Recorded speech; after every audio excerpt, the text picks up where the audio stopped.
Coalition Against Domestic Violence says about 20 people are physically abused by an intimate partner in the U.S. every minute.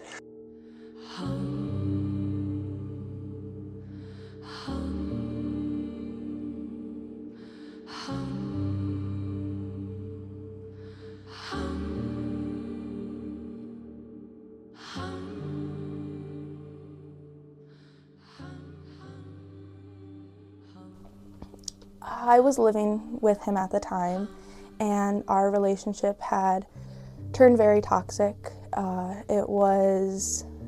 He would throw stuff at me, he would degrade me, basically made me feel like I was worthless. And when I was pregnant, it kind of took the last straw, I guess.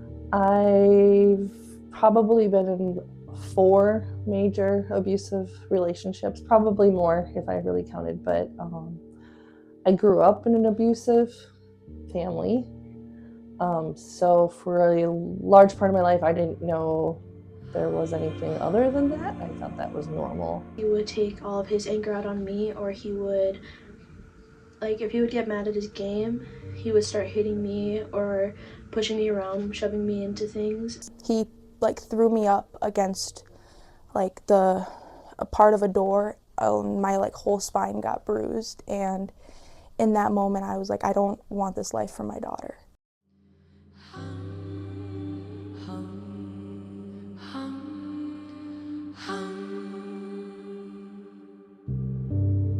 Neighbors in Rosedale are letting one of their own know that she is not alone. She survived what police call a domestic violence incident, took the life of her young son. Everywhere at 5, we're tracking a troubling crime trend here in Ohio. More and more children dying as a result of domestic violence.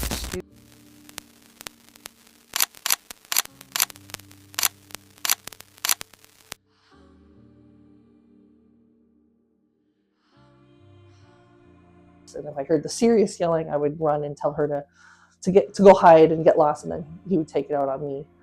There was one incident where I was really young, and my mom was at work, and I can't remember what was happening. He was telling me to put my pajamas on, but I was naked, and he was hitting me.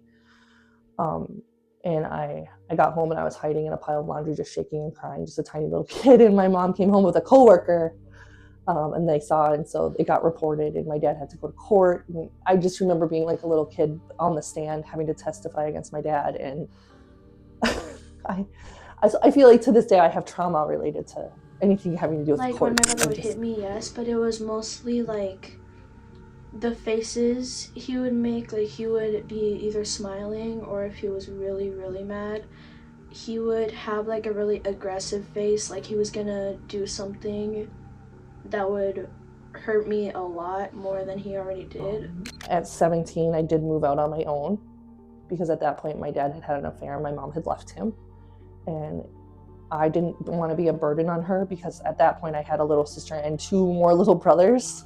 So it was my mom trying to support them, and I didn't want her to have to pay to support me as well. So I moved out on my own with the boyfriend, but that relationship soon turned abusive as well. And I think when you grow up in an abusive relationship, you don't know how to look for healthy relationships, and that is what's safe and comfortable to you, so that's what I looked for. I was terrified. I felt like I was walking on eggshells every day I woke up, because I didn't know how the day was gonna go. I was always scared, like, is he gonna throw me out? Is he gonna hit me? Is he just gonna tell me that I'm basically nothing? And my mom was like, do you wanna file a police report? Do you wanna go through this? And I was like, no, I wanna get out.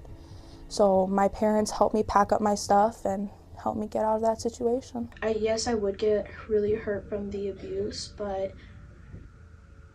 that was like pain, like, oh, that hurts. But then when I would hurt myself, it was like it doesn't hurt, it just feels like I just want to feel something, because it kind of took my emotions away, because I spent too much time crying or being mad over what my brother would do, and I would be the one to get in trouble for it. So you'll have to... No, it's fine. She's writing a Forgive research me. paper on Okay. domestic violence. Yeah.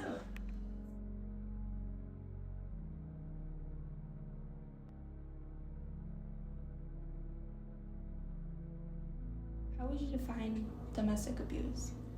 Domestic abuse is not just the physical abuse that comes to mind that most people think about. There's a whole power and control, which is just my opinion. The emotional abuse that takes place within the domestic violence is huge. And maybe they only had to hit you once, and I don't want to say only because it's just a big deal, but maybe that's all it took was for them to be physical once, and now you know they're capable. So that there's a lot of leverage that goes with that, so they can do the verbal mental games. Also the financial is huge in the domestic violence, how they use that and or the children. Also immigration status and or papers. So they're smart in their own way, they kind of know that. The services that we provide, in general, an advocate can help you with emotional support. Even though we're not counselors, we would never represent ourselves as psychotherapists or anything of that nature.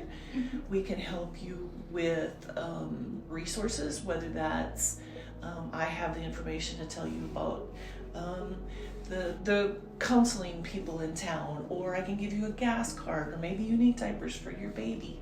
I can also help you with a support group material. You know, like I said, we're not able to do counseling, but we can do a little bit of that emotional support within our smaller scope. We help with orders for protection and harassment restraining orders if it falls into our scope. We help with the response to sexual assaults. So we have advocates that would go respond to the hospital if you were there for an evidentiary exam. We would be there with you and let you be aware of what your options are, and they can help you report if that's what you desire.